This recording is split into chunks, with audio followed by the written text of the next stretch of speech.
Olá, bom dia para quem está já agora, cedinho da manhã dessa quarta-feira, aqui para assistir a gente no nosso programa Paz e Bem. Vou me apresentar novamente para quem está chegando agora pela primeira vez. Eu sou Mônica Mendes, carioca de nascença, baiana de coração, mas com dendê. Sou do coletivo Espíritas à Esquerda, uma mulher negra, de pele clara, parda, olhos pretos, cabelos pretos. Eu tô com o cabelo presinho novamente, dessa vez também com coque. Eu sou mãe, filha, irmã, amiga, esposa, administradora de formação, trabalho na área de TI para sistemas de turismo, de agências de turismo. Sou espírita desde 1999. Em 2001, fundamos o Centro Espírita Casa de Oração e Sementes de Luz, em Salvador, Bahia. E em março de 2016, criamos o coletivo Espíritas à Esquerda. Eu faço parte de alguns coletivos de mulheres e antirracistas, mas principalmente do coletivo de mulheres à esquerda, né? Mulheres espíritas à esquerda.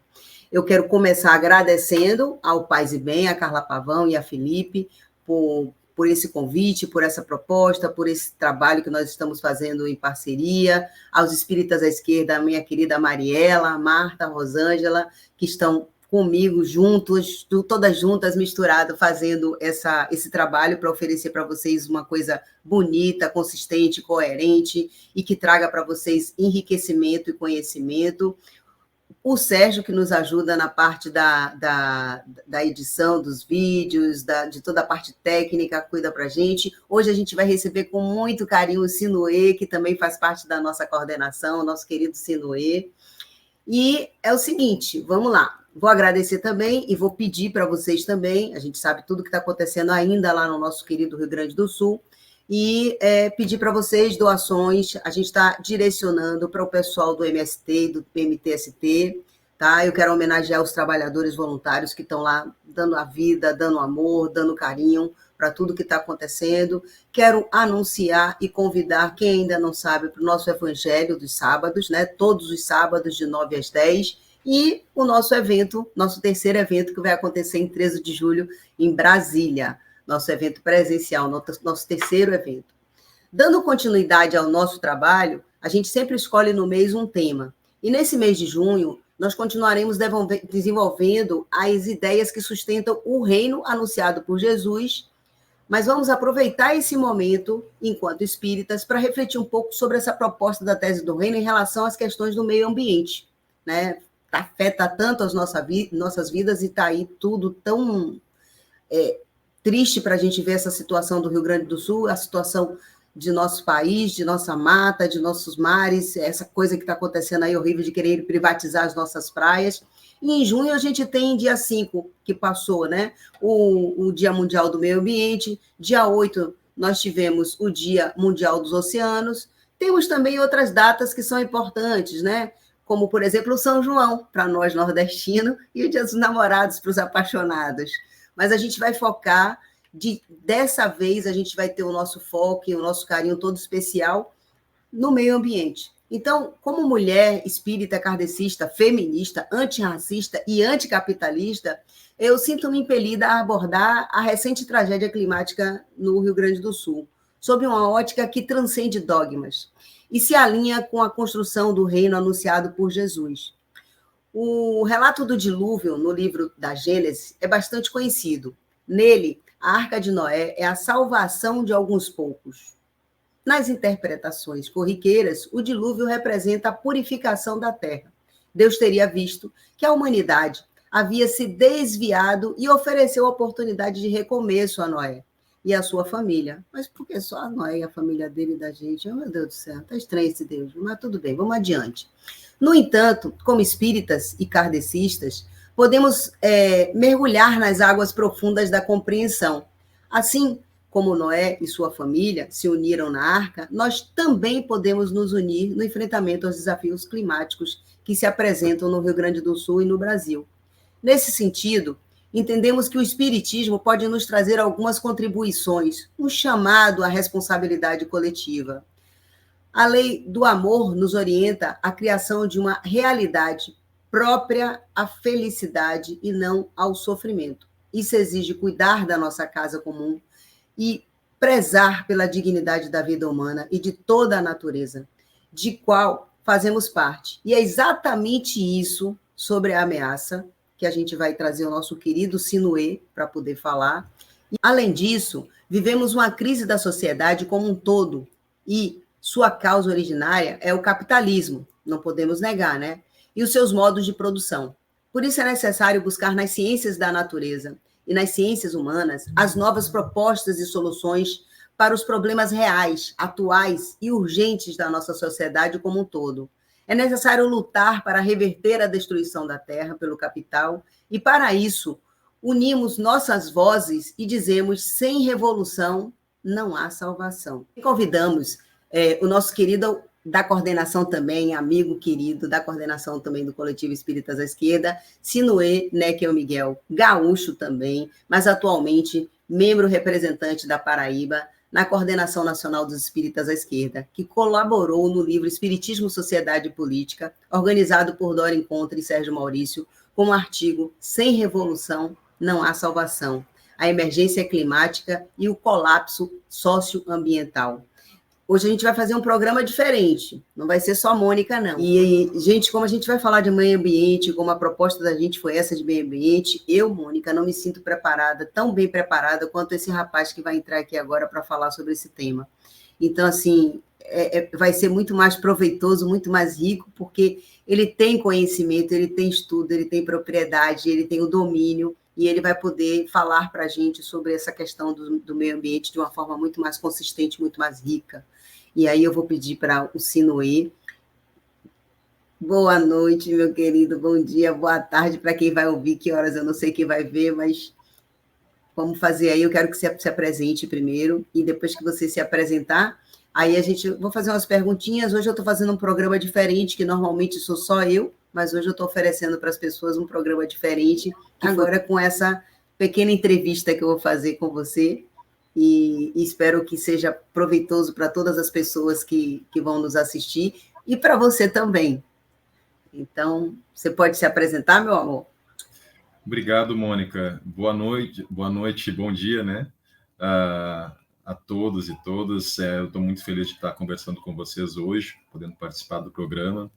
Me apresentando brevemente, eu me chamo Sinuê, eu sou um homem branco, de cabelo curto, barba, bigode, com fios de cabelo já brancos, e estou aqui para, enfim, né, poder contribuir da maneira que eu puder, para a gente aprofundar esse debate, esse diálogo sobre uma questão que é central, né, do nosso tempo, fundamental que todos nós possamos nos apropriar dessa discussão sobre o meio ambiente, sobre essas tragédias climáticas, infelizmente, cada vez mais frequentes, né, e particularmente agora se tornando muito concreta para nós a partir da tragédia socioambiental do Rio Grande do Sul.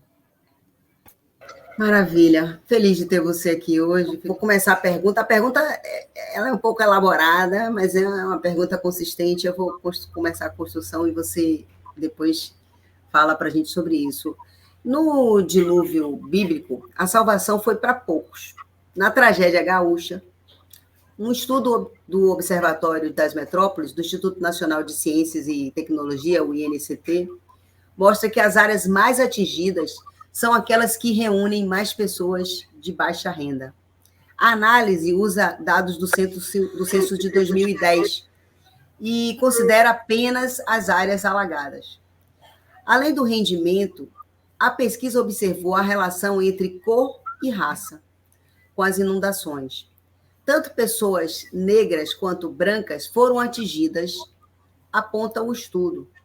No entanto, os bairros mais afetados têm uma proporção maior de pretos e pardos, em comparação com a média das cidades observadas. Quais as contribuições das ciências da natureza e ciências humanas para transformar a simbologia da Arca de Noé em uma sociedade mais justa para todas as pessoas? Essa é a pergunta. Obrigado pela pergunta, Mônica. Uma pergunta sofisticada, né? Complexa. Eu vou tentar trazer alguma contribuição para a gente pensar encaminhamento de resposta, né? As ciências da natureza, né, já vêm nos alertando há bastante tempo, né, há décadas, acerca da gravidade crescente dos problemas ambientais e, particularmente, da chamada questão climática, né, a emergência climática que soa o alarme para todos nós.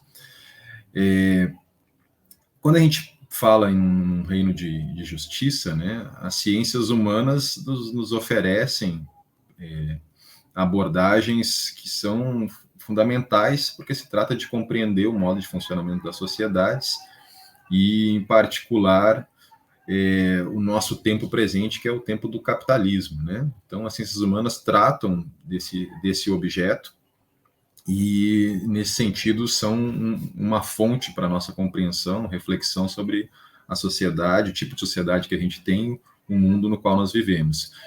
Quando a gente junta essas duas coisas, né, o conhecimento, digamos, das ciências hard, né, voltadas para a compreensão da natureza, com aquilo que as ciências humanas nos possibilita de compreensão crítica acerca do modo como nós vivemos em sociedade, a gente tem a possibilidade de ter uma compreensão mais completa e mais complexa, né?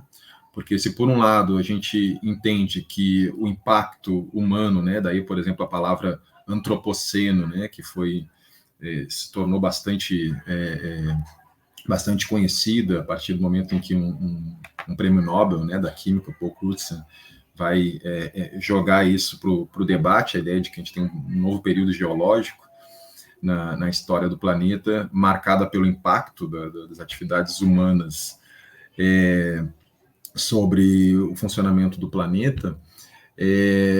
A gente traz aqui a contribuição das ciências humanas e problematiza, né, essa ideia do antropoceno como uma categoria mais genérica, né, universalizante do ser humano, e pensa de maneira mais histórica e fazendo as devidas distinções para a gente pensar da onde que vem esse impacto tão negativo, tão nocivo sobre a natureza de modo geral, e como isso rebate nas sociedades humanas, nas demais espécies, de maneiras também desiguais, né? Como foi relatado, né? A ideia por exemplo, do racismo ambiental vem denunciar, né, esse tipo de problema. Então a gente pode pensar, por exemplo, no capitaloceno, né, quando a gente faz a leitura crítica da nossa sociedade, identificando o capitalismo como um motor fundamental de destruição, de devastação ambiental, de maneira crescentemente perigosa para a nossa própria espécie, né? De modo que, quando a gente fala de impacto ambiental, a gente não está falando só de um elemento, não está falando de um elemento externo a nós, né? A gente está falando das condições de sustentação da vida de um modo geral e da vida humana em particular também, né? Só que isso rebate de maneiras distintas, né? Então, quando a gente pensa, por exemplo, a questão das emissões, né? Das emissões dos gases de efeito estufa, que são um vetor fundamental de desestabilização do sistema climático e, por consequência, né, trazendo uma série de problemas e catástrofes cada vez mais graves, né, como é o caso da tragédia do Rio Grande do Sul, a gente vai ver que essas emissões, elas basicamente dizem respeito ao modo de funcionamento do capitalismo, né, fundamentalmente, mas também respondendo a uma desigualdade em termos de distribuição da produção global e dos níveis de consumo, né? Então, basicamente, as pessoas mais ricas no planeta, que têm, portanto, consumo mais elevado, consumo de luxo, né, elas são responsáveis em termos de pegada de carbono de maneira muito mais acentuada do que aquelas pessoas que têm uma renda muito baixa, né, que vivem muitas vezes no limite da sobrevivência. Do mesmo modo, a distinção entre o impacto em termos de PIB, né, se a gente olhar o desenvolvimento econômico por países, né, distribuídos, aqueles que são em maior volume de PIB, maior desenvolvimento econômico nesses termos, né, a gente vai identificar uma contribuição para o impacto ambiental e climático muito mais elevado do que aqueles países com menores índices de desenvolvimento e com um PIB menor, né? Então a gente pode trazer esse primeiro ponto. E do outro lado, na ponta, né, o impacto em particular, para a gente falar da questão climática, né, responde por uma divisão, isso é muito trágico, né, responde por uma divisão também em termos de hemisférios, né? A gente tem basicamente os trópicos sendo mais gravemente afetados, mais rapidamente, não quer dizer que as regiões norte, né, ao norte do planeta não vão também ser crescentemente afetadas, já estão sendo, mas há um impacto mais rápido e mais importante, pelo menos no primeiro momento, no que diz respeito aos trópicos, né? Aquece mais, a gente tem, portanto, nesse sentido também um problema que vai pegar o chamado sul global, né? Que justamente corresponde aos países menos desenvolvidos, né? Desse ponto de vista econômico, né? E de outro lado tem a questão da forma como as nossas sociedades se distribuem de maneira muito desigual no que diz respeito à sua infraestrutura, né? Então, quando se trata de falar de adaptação, de resistência ou resiliência, né, das sociedades aos fenômenos naturais, mas agora, né, a gente pode qualificar também como socioambientais, né? A capacidade de oferecer uma resposta a garantir um mínimo de segurança, né? Isso também está associado à desigualdade socioeconômica, né? Então, as comunidades mais periferizadas, elas têm uma fragilidade de infraestrutura e que, portanto, tendem a ser mais gravemente afetadas nesse tipo de tragédia, né? Então, esse eu acho que é um primeiro ponto para a gente começar essa conversa, tá? Então, conhecimento importa e muito aqui, né, para a gente ter pensar caminhos, né, respostas a partir daí.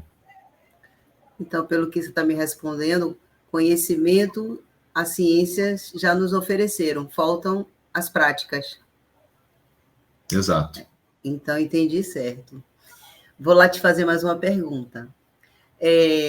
Estamos vivendo no Rio Grande do Sul agora, de forma precária, uma crise generalizada de toda forma de organização social que está baseada no lucro e não no bem-estar social.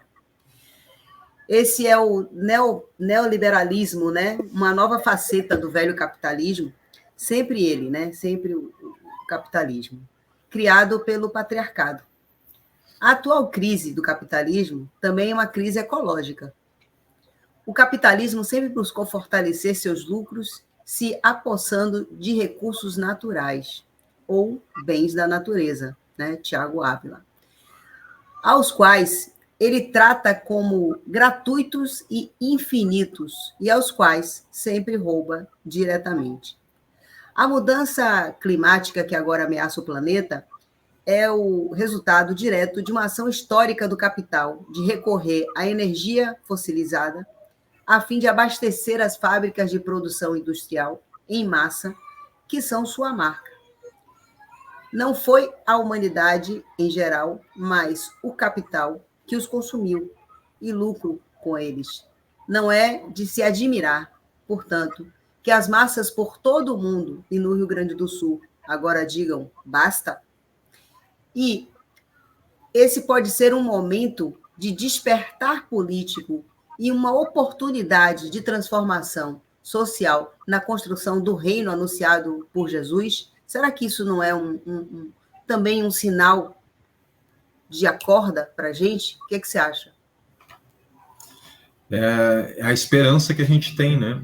De que, infelizmente, né, até um chavão um pouco problemático, mas a gente pode, né, lembrar dele aqui, essa ideia do aprendizado pela dor, né, quando não é pelo amor, de que a partir do momento em que a gravidade, né, dos impactos causados aí pela emergência ambiental e climática, sendo cada vez mais graves, de alguma maneira nos tragam uma espécie de despertar para inviabilidade, no final das contas, desse modo de vida, né? Como eu gosto de pensar o capitalismo não apenas como uma forma de economia, mas um modo de existir sobre a Terra, pensar que esse modo de vida ele é efetivamente insustentável, ele é suicidário, ele nos leva potencialmente a extinção da nossa própria espécie no limite, né? Então, eu tenho sim, eu nutro essa expectativa de que a gente tenha uma espécie de tipping point, um ponto de virada na forma como a nossa sociedade percebe o capitalismo, né? A partir desse momento, né? Que a grande ficha caia finalmente. Porque, de alguma maneira, a gente se acostumou a pensar, digo a sociedade de modo geral, né, a pensar o capitalismo como uma espécie de única forma de existência, né? Mesmo entre a esquerda, né, a gente pode pensar que como a ideia de uma espécie de gestão, de administração desse capitalismo de bem-estar social, né, ainda é bastante acalentado, né, um desenvolvimentismo, né, como uma via para nossas sociedades na periferia do capitalismo global. E o que a gente deve afirmar com muita clareza, a partir do conhecimento científico e social da nossa atual situação planetária, é que não há mais essa possibilidade, né? O capitalismo, ele, mesmo que mais bem administrado possível, né, com o máximo de regulação estatal no sentido de preservação ambiental, com investimentos no sentido da adaptação, né, ainda assim a gente não tem condições de resistir à avalanche climática sem uma ruptura, né? Porque o capitalismo é necessariamente expansivo como ele é, isso significa necessariamente emissões acumuladas de gases de efeito estufa, mais aquecimento global e, portanto, o agravamento de tudo aquilo que a gente já está vendo, né, de maneira a inclusive se tornar inadministrável, né? Então, eu acho que esse é um ponto central aqui. Então, nutro sim a expectativa, a esperança de que haja um despertar nesse sentido e que a gente comece um processo de efetivo enfrentamento, né, dessa máquina de moer gente e devastar os nossos ecossistemas e a natureza de modo geral. Enquanto espírita, só nos cabe orar e pedir aos nossos espíritos amigos, né, que caia a consciência em nós, espíritas encarnados, para despertar, né, e principalmente não só para os nossos políticos, mas para as pessoas, porque somos nós que colocamos esses políticos lá, que fazem essas políticas ambientais, né, essa política de devastação, de desmatamento, né, de exploração. Esse capitalismo, a gente que eu acho que nós damos a esse capitalismo as ferramentas para que eles continuem destruindo o nosso meio ambiente, né? A última pergunta, na verdade, é um mix de perguntas, tá? É um combo, eu vou te fazer um combo.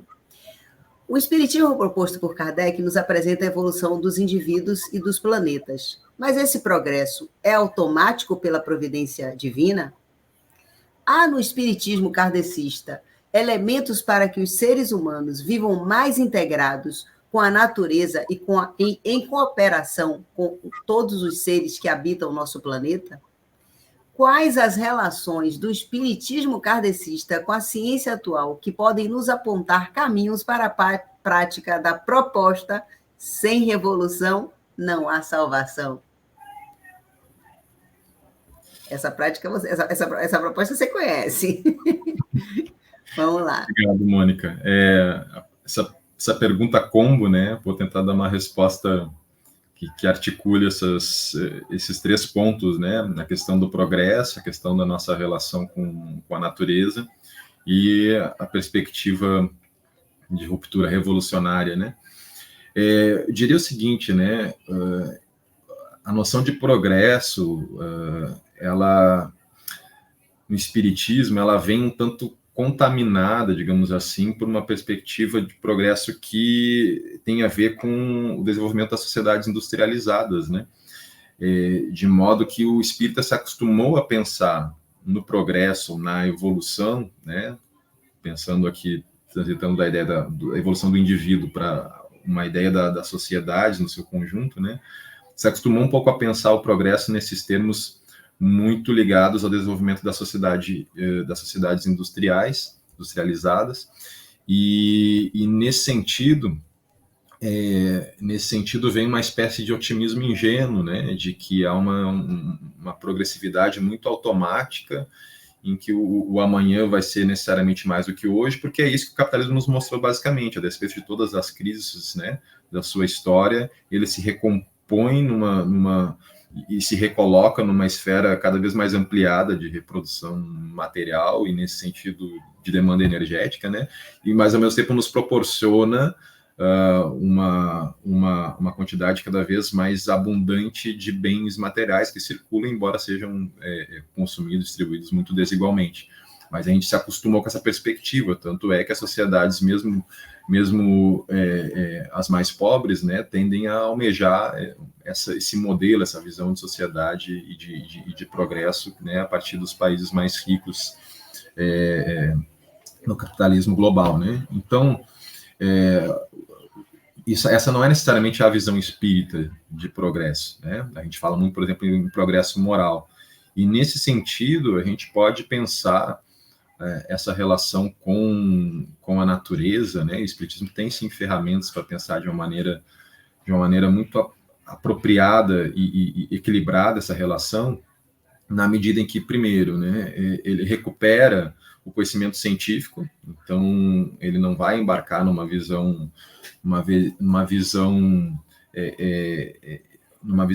da natureza desconectado daquilo que a ciência tem a oferecer desde o seu princípio. Vamos pensar num livro A Gênese, né, por exemplo, onde se recupera todo o que se tinha ali por arcabouço, né, científico acerca do desenvolvimento do nosso planeta, os aspectos geológicos e depois biológicos. Então, esse é um primeiro ponto, né, esse diálogo fundamental com as ciências. E, de outro lado, a visão que se tem, a cosmovisão espírita, né, ela traz uma ideia de integração entre espírito e matéria. A gente tem a ideia do princípio inteligente, o princípio material, né, em um fluido cósmico universal, e Deus, que ao mesmo tempo parece uma figura transcendente, né, por meio das leis naturais e dessas mediações entre espírito e matéria, né, o princípio inteligente e matéria, a gente tem a possibilidade de pensar a natureza como algo fundamental à evolução espiritual, né? Em primeiro lugar, esse é um ponto importante. Então, é muito recorrente uma visão muito distorcida entre os espíritas, né? Infelizmente, de pensar o aspecto material muito dissociado do aspecto material, né?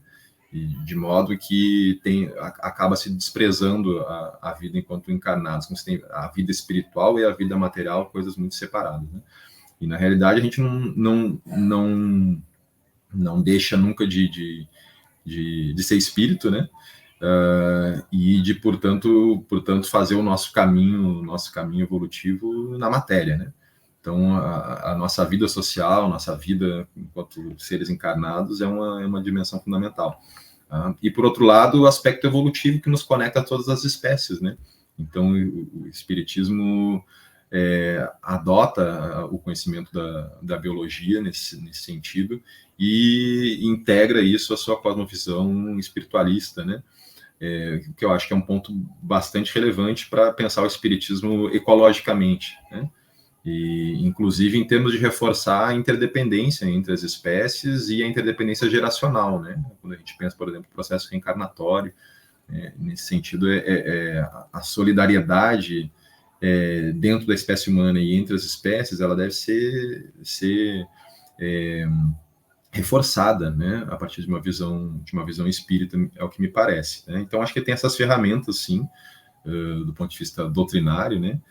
E, finalmente, quando a gente fala da revolução, né, como a nossa possibilidade de salvação, né, é uma provocação que eu fiz no texto publicado aí no livro Espiritismo, Sociedade e Política, né, que a Dora e o Sérgio organizaram.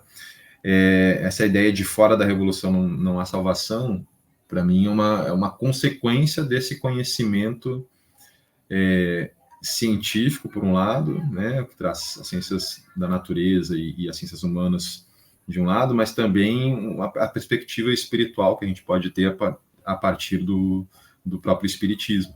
Por quê? Né? Porque o diagnóstico é extremamente grave, no sentido de que a gente não tem saída com medidas gradualistas ou reformistas. Tá? Isso acho que é um ponto decisivo aqui para insistir. Tá? Eu não preciso, eu acho, aprofundar aqui em termos de dados, né? Mas eu solicito a vocês que verifiquem isso, né? Para ir atrás do conhecimento desse diagnóstico, né? Basicamente, a gente tem um prazo já estourado, né, para fazer uma mudança, uma espécie de cavalo de pau, né, no nosso rumo, a nossa rota civilizatória, em termos de degradação ambiental e de emissão de gases de efeito estufa. Então, isso significa que a gente já contratamos, né, uma quantidade de desastres, de piora da situação para as próximas décadas.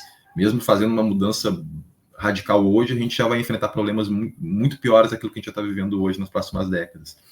Só que se a gente não quer tornar a nossa vida no planeta terrível ou até mesmo impossível no futuro relativamente próximo, a gente precisa fazer um processo muito radical, muito profundo de transformação, né? Que significa a ruptura com o modo de existência capitalista. E isso é fundamental, inclusive, do ponto de vista espiritual. A gente pode pensar isso, a nossa degradação em termos de existência no sentido espiritual, é um ponto, eu acho, que a gente precisa olhar com muita atenção. Para que a gente tenha o nosso planeta habitável, né, saudável, assim como nós. A última pergunta, na verdade, vai ser uma provocação que a gente vai fazer, mas eu queria chamar de querida amiga Mariela para encerrarmos os três aqui, agradecer muito, muito, muito, Sinoé, a você por sua participação, por sua boa vontade de estar aqui conosco, fazendo essa contribuição, a Mari. Vamos deixar uma provocação aí, que é o seguinte: por favor, compartilhem, comentem, e vamos fazer uma pergunta para você da audiência que está nos assistindo aí agora. Coloque nos comentários o que você pensa sobre a simbologia do dilúvio, por favor. E também, se tiver perguntas e quiser colocar comentários para o Sinoé, para a Mariela, para mim, prometo a vocês que eu vou responder os comentários que eu não estou respondendo. Perdão, é falta de tempo mesmo, mas eu vou voltar e eu vou responder para todo mundo, juro. E queria agradecer, as considerações finais do Sinoé e da Mariela, e paz e bem para todos. É sempre um prazer para mim estar aqui com todos vocês. Sinoé, você quer fazer suas considerações finais primeiro e depois a Mari encerra? Tá bem, Mônica. Então, eu queria primeiro reforçar meu agradecimento, né? Sempre um prazer, ainda que falando de coisas tristes, né? Mas também com uma mensagem de esperança, uma esperança ativa, né? Um esperançar. Então, acho que é importante a gente insistir nisso. A ideia de que essa crise civilizatória, política, social, ambiental, econômica, ela é também uma crise espiritual, e nesse sentido, o sentir, o sofrer, né, dessa crise é um ponto de partida fundamental. O Jürgen Moltmann, teólogo importante, né, recentemente agora falecido, ele escreveu sobre uma perspectiva teológica, a relação do cristianismo com a natureza, né? E ele vai insistir no seguinte, né, de que quando você olha para a crise e dá para essa atual crise ecológica, ele escreve isso em 1985, né, publicação desse livro. Quando a gente olha para essa crise e pensa ela como uma crise meramente técnica, né, a gente pode pensar essa solução, a gente vai agora trazer as energias renováveis e está tudo resolvido, né, alguma coisa assim do tipo, né?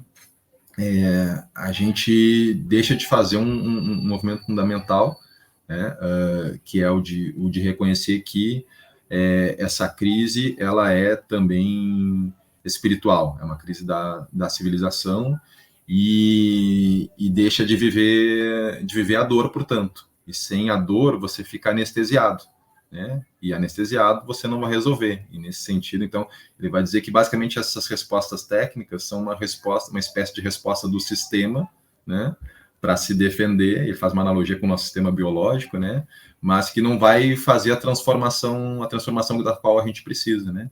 Então, eu diria o seguinte, né, é importante sim essa etapa lúcida de um sofrimento, né, que é o grande cair a ficha, entender de que sem uma transformação profunda, que significa o nosso próprio modo de existência, né, o capitalismo não é só a economia, né, como a nossa subjetividade, onde que a gente entende que está a nossa felicidade, e se ela tiver associada ao tipo de coisa que o capitalismo diz que é a nossa felicidade, né, consumo e mais consumo, né, de bens, a riqueza e o status, né, a isso associado, um produtivismo que nos adoece o tempo inteiro, né, a gente não tem saída, a gente vai para um muro, um abismo, né, a imagem que vocês quiserem aí. Então a gente precisa romper com isso, né, um dado super interessante, né, os estudos sobre a felicidade, né, observam que existe algum tipo de correlação entre o bem-estar material e felicidade, aquilo que está lá em Kardec, Livro dos Espíritos, né, o necessário, e aí mostra para a gente que tem, pegando por exemplo a França, né, até meados da década de 70, você tinha uma correlação, época do estado de bem-estar social, né, você tinha uma correlação de acompanhamento entre o crescimento da economia e nível de felicidade na sociedade. Depois disso, não. A economia continuou de uma maneira crescendo, né, embora com os problemas advindos já da fase neoliberal, mas a felicidade não. A felicidade não acompanha mais. Né? Então isso é muito, acho que sinaliza para a gente uma coisa interessante, né? A gente não precisa pensar mais coisas no sentido de crescer. Um nível lá da Europa da década de 70 é suficiente. E do ponto de vista material, a gente vai ver que é mais ou menos disso que a gente precisa quando a gente fala de um planeta sustentável, né? Um planeta uma economia que cabe, né, no planeta, né? Então puxar o freio de emergência, né, e fazer um modo de existir que seja sóbrio, compatível com aquilo que a natureza tem a nos oferecer. Aí a gente sai do sem revolução não há salvação e a gente vai para o basta da Mariela, né, Mari? Exatamente, a gente precisa, né, de alguma maneira encontrar uma vacina, né? Recentemente a gente saiu de uma pandemia, né, de um vírus mundial, e a crise climática, ela também é uma crise mundial. E a gente precisa encontrar a vacina, né? Então, para esse vírus também, né? Gostei da analogia que o Sinuê traz, né? E também estou com o Sinuê na questão do esperançar, né? A gente precisa esperançar, apesar de tudo, e buscar, né, nos coletivos, a força, né? Acho que toda a solidariedade que nós gaúchos e gaúchas recebemos, né, de tantas pessoas de tantos lugares diferentes, nos mostra, né, a força do coletivo, e que a gente tem que fazer com que esse coletivo agora continue, né, não caia no esquecimento, a gente não caia na nossa rotina de novo, a gente precisa repensar os nossos modos de vida, e buscar uma vacina que nos cure dessa crise aí agora climática que vai transformando as nossas vidas, né, de maneira muito radical. Então, eu agradeço a Mônica, ao Sinuê, pela conversa, e muito obrigada pela solidariedade, né, de todo o Brasil, de todo o planeta Terra, aqui com o nosso Rio Grande do Sul, que recebemos muitos axés e muitas vibrações positivas também. Que bom. Muito obrigada. Vou largar a provocação para vocês colocarem aí nos seus comentários o que vocês pensam sobre a simbologia do dilúvio e também o que vocês acharam dessa palestra de hoje, comentários, esse nosso bate-papo, né? Não foi palestra, foi um bate-papo. Paz e bem para todos. Mês que vem, estamos de volta. Gratidão. Axé. E até mais.